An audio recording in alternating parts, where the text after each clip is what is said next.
meeting has remote participation by council members and city staff as authorized under the provisions of Minnesota Open Meeting Law, Section 13D.021, due to the declared state of local public health emergency.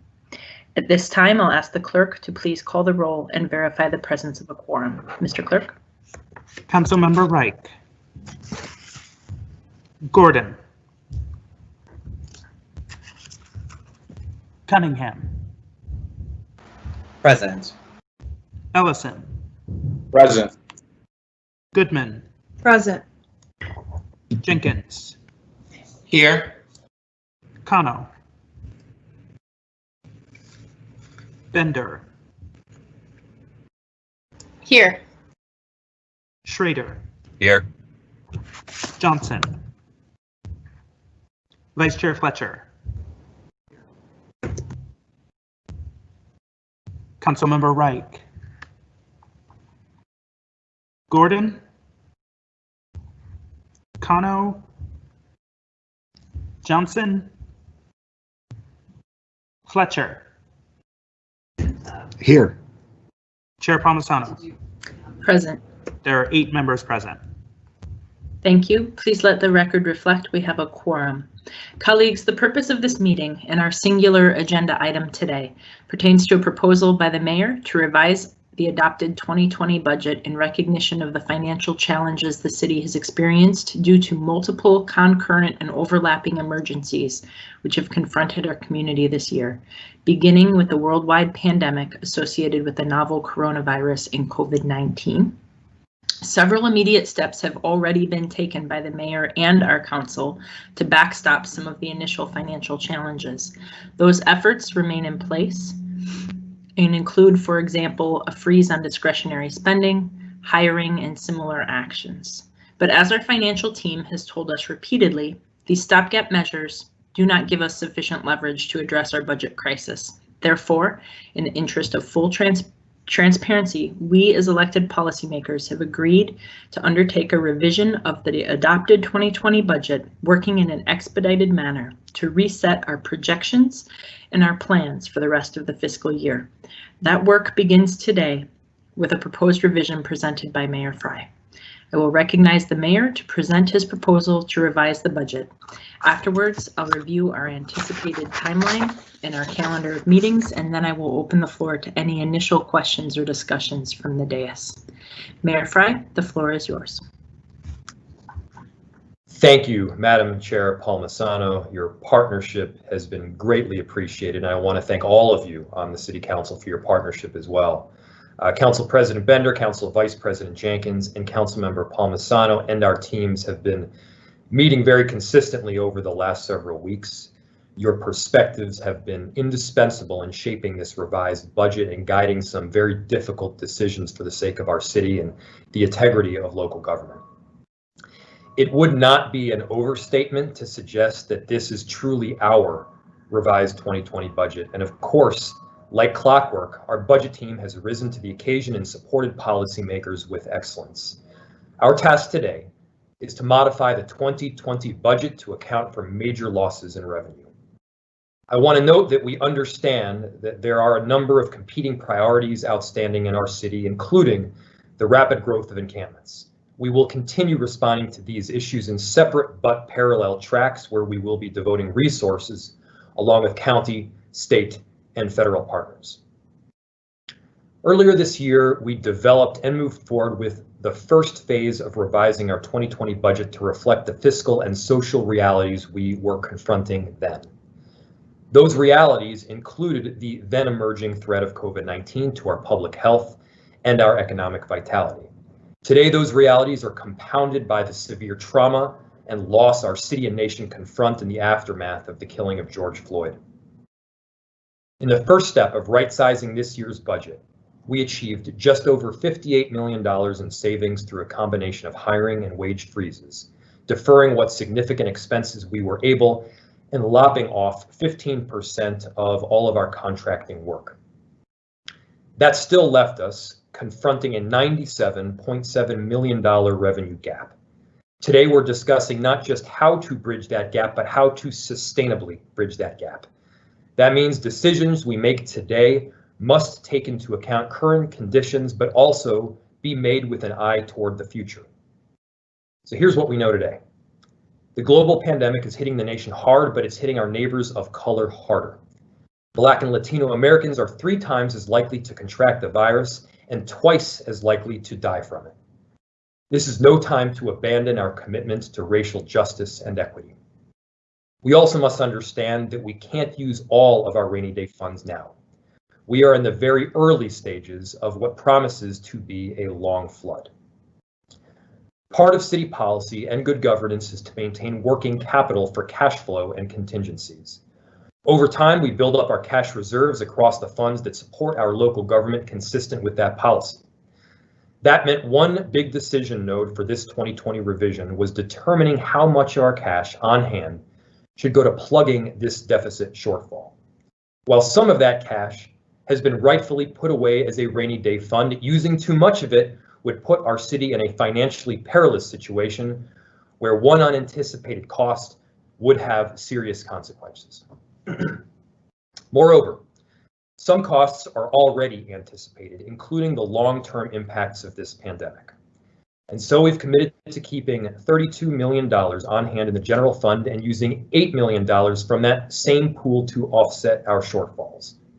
Additionally, our downtown asset fund presently has a $57 million fund balance, of which $32.7 million is scheduled to be transferred into the general fund. That is a normal annual transfer of the $32.7 million, but rather than continue that transfer of $32 million from a fund that has already been decimated by COVID-19, we have decided to reduce the transfer by $22 million. This reduction is important because that fund is already projected to lose roughly $69 million in local taxes that won't be collected this year. The convention center has been hit particularly hard, and all options were explored to cut costs. They have been cutting costs and have already undergone significant layoffs. Some may say, why not shutter the convention center completely? Here's why. Laying off all the employees now in one of our most diverse workplaces would prevent us from hosting events and bringing in money once the center reopens, not to mention the staggering unemployment costs that would stem from that decision. In other words, a full elimination of the costs could actually increase the deficit. Finally, some funds are traditionally replenished through commercial activity and the usually consistent ballooning of our city by 30% every weekday. Now, with fewer people traveling downtown from across the state, fewer people are parking, so our parking fund is diminished. Fewer people are using water, so our utility fund is depleted. When our city is at full throttle, regular revenues from parking meters allows us to pay for parking capital needs with cash. We're now compensating for that lack of revenue. So, altogether, our cash reserves are reducing the $97.7 million gap we presently confront by $57.7 million. We must review and consider every expenditure, even those that have informed our administration's priorities. We took a close look at our affordable housing investments to determine. I'm just going to stop briefly. I'm seeing there's a couple notes that maybe in fact the audio is not as good. Is that the case? Sorry, Mayor, it looks like maybe that's just on my end. It seems okay from other people's standpoint. My apologies. Thank you, Madam Chair. No worries. So, starting with housing. We must review and consider every expenditure, even those that have informed our administration's priorities. We took a close look at our affordable housing investments to determine how best to limit spending while continuing to move forward aggressively with the work we've begun. We started by separating essential programs so that critical work will continue to expand affordable and accessible housing opportunities in the short, medium, and long term. We also identified programs that provide immediate service to residents with the greatest needs to ensure they are not impacted. And finally, we safeguarded programs and funding to protect the city's ability to fully leverage other public and private funding that we're already getting. With all that work completed, we're recommending a $6 million rollback, about $4.5 million of which will be backfilled by other sources. So let me explain that. We're able to do that backfilling thanks to the careful work of our interim CPED director, Andrea Brennan, and our city coordinator, Mark Ruff, who identified $4 million in a joint housing board established back in the 80s. Pulling those dollars back into the city will allow us to continue supporting the production of deeply affordable housing through the Affordable Housing Trust Fund. Successful programs that provide housing stability for the lowest income Minneapolis residents, like stable homes, stable schools, and the purchase and preservation of existing housing through the naturally occurring Affordable Housing Fund. We know that the global pandemic and associated job loss has destabilized the housing market. This budget maintains our position to take advantage of opportunities to preserve affordable housing for the long term. We designed this year's budget with ambition that matched our values. We became the first Minnesota jurisdiction to tackle head-on the issue of cash bail. Many of these new programs we will preserve and see through. Others must take a backseat for the good of our city. We've put nearly $13 million in new one-time spending in the proposed 2020 budget adopted last December. Of that,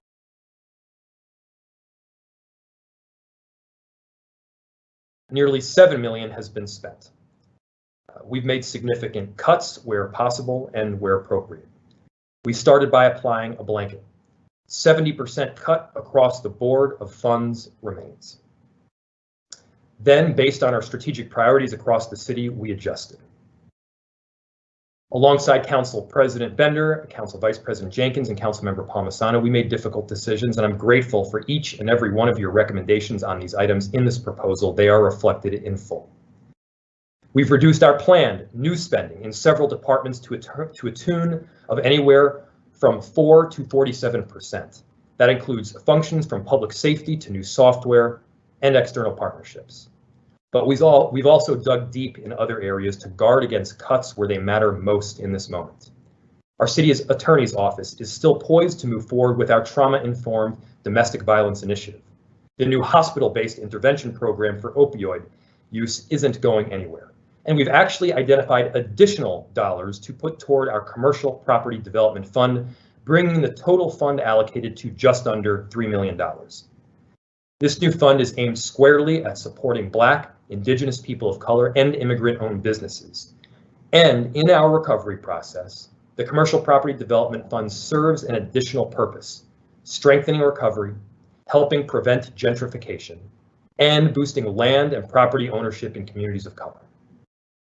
The importance of deploying these funds cannot be more urgent for our business community. That is why I'm asking that the council approve the Commercial Property Development Fund program guidelines along with this budget revision.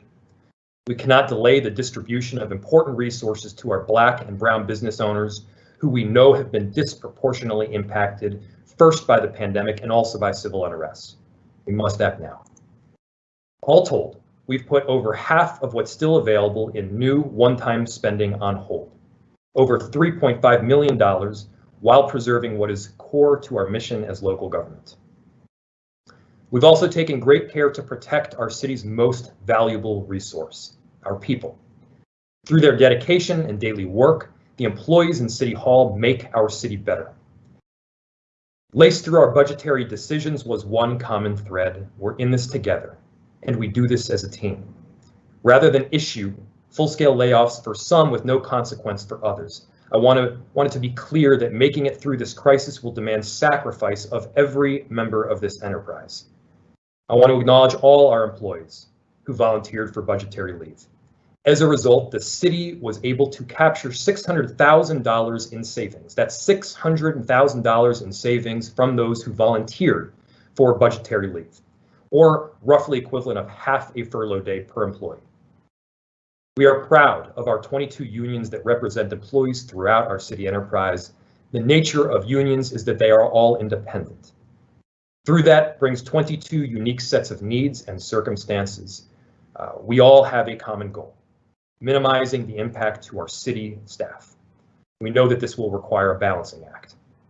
Recognizing that our chief negotiator is still in the middle of these ongoing discussions and that things will change, here is how we're proceeding. We are moving forward with an expectation of anywhere from 4 to 6 furlough days for most employees. In an effort to avoid racking up further overtime costs in the face of continued public pressure, I want to note we are minimizing that amount for our fire department, police, and 911 dispatchers. Let me be clear, adding furlough days here would actually cost more money, not less. Non-represented employees under our current plan would see 6 furlough days or a 5% cut.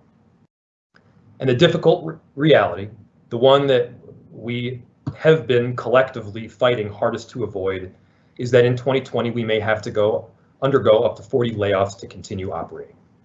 It is still our hope that through continued negotiations with unions, we will be able to avoid much of these layoffs. These decisions are central to giving us the best shot at being on stable footing moving forward. Through voluntary budget leave, furloughs, and limited layoffs, we anticipate an additional savings of $4.3 million. This unprecedented time calls for an unprecedented approach to our budget. The 2020 adopted budget was something that we worked on, sweated over, and fought about. But in the end, we found a compromise. What I am delivering today is very much a budget amendment still in flux. An ongoing analysis of resignations and early retirements is in mid-flight.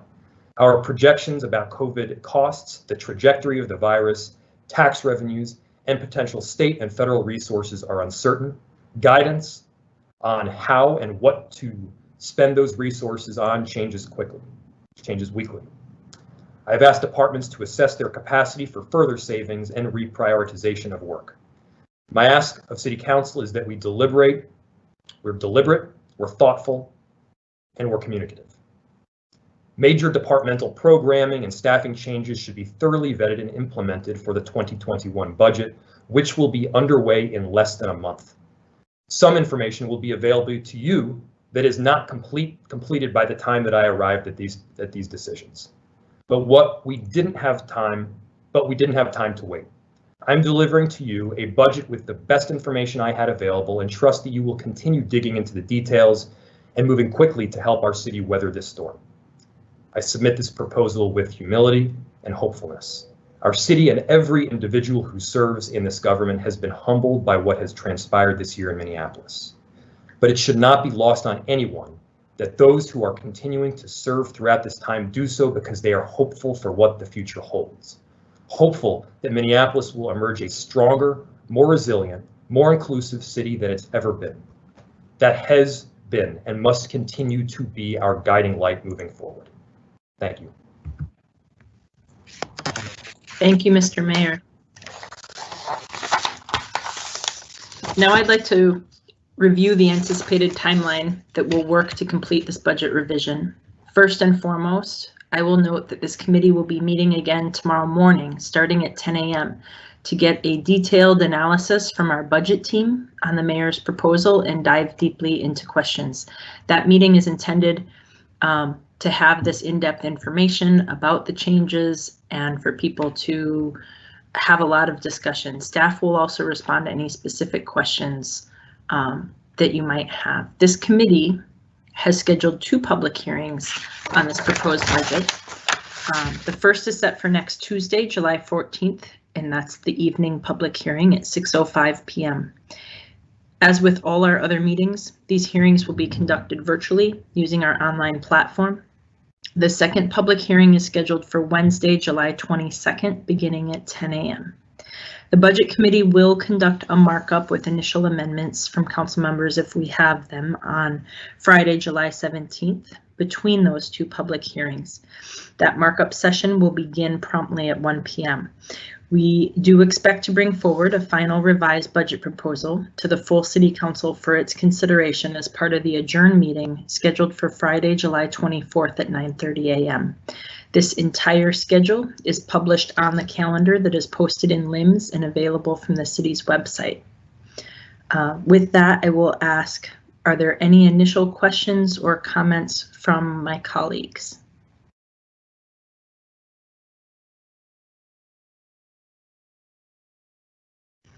I am not seeing it. There we go. Council President Bender, go ahead. Thank you, Madam Chair. Thank you, Mr. Mayor, for coming today to present the budget. And I agree that, as our city faces these multiple layers of crisis and economic hardship, that we have been able to put forward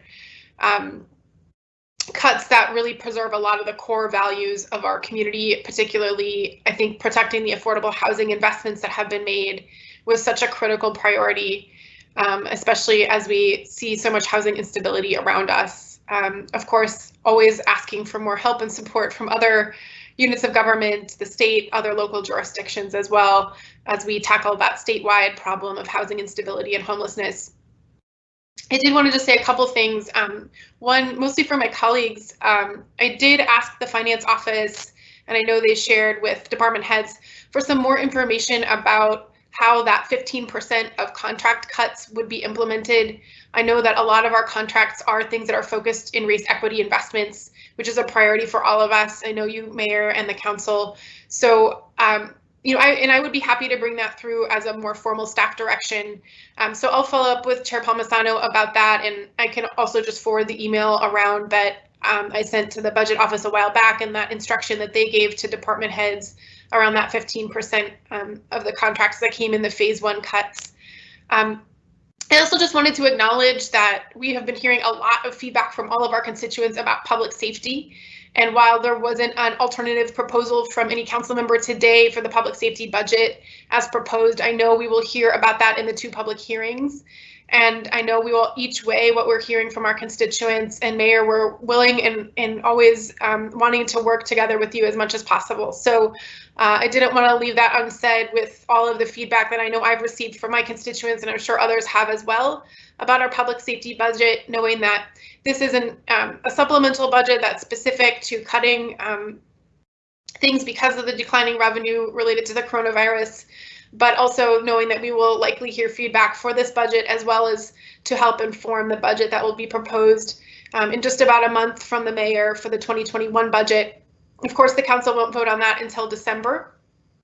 You know, I think what we hear in these upcoming public hearings will likely help inform both this July budget and the one coming forward for the 2021 year. So thanks again to you, Chair Palmisano, for leading this work on the budget, and I will stop there. Thanks. Thank you. Councilmember Cano. Thank you, Councilmember Palmisano. I have 2 questions. Do we, I think we were advised as council members to have our budget amendments ready by the 15th of July. So I just wanted to check in and see if that was still the time frame. And then secondly, this is likely a question for staff. I'm hoping staff are joining us today. I can't see the attendance list. The $32 million that the city received in CARES Act funding, I'm curious to know what the process or procedure is for programming those dollars, if that is a part of this budget amendment process, or if it's a separate process, or sort of what is the kind of legislative timeline for that. Thank you. I think that the person best to answer these questions will be our budget director, Micah Intermill. Micah, are you there? I am, Madam Chair and Councilmember Cano.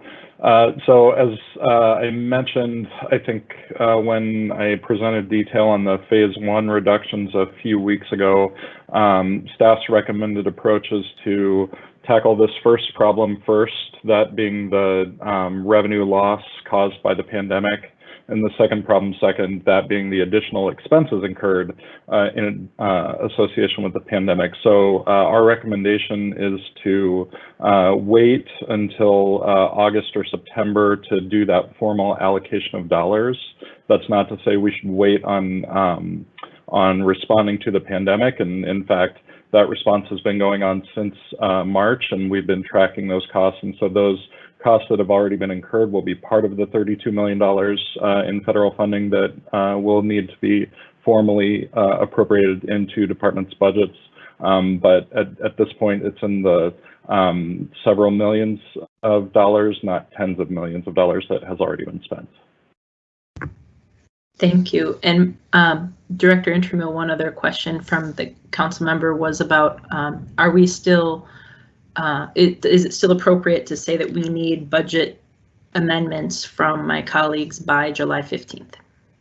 Madam Chair, thank you. I forgot to address that. Yes, since markup is on scheduled for July 17th, the 15th would be good so that we can ensure that all of the amendments are in proper order to be considered. And also, just to respond to a comment that the Council President had made, the Budget Office, again, in response to the conversation that occurred during that phase 1 presentation, the Budget Office did reach out to departments to identify the equity impacts and specific plans to reduce contracts in association with the 15% cut as part of phase 1.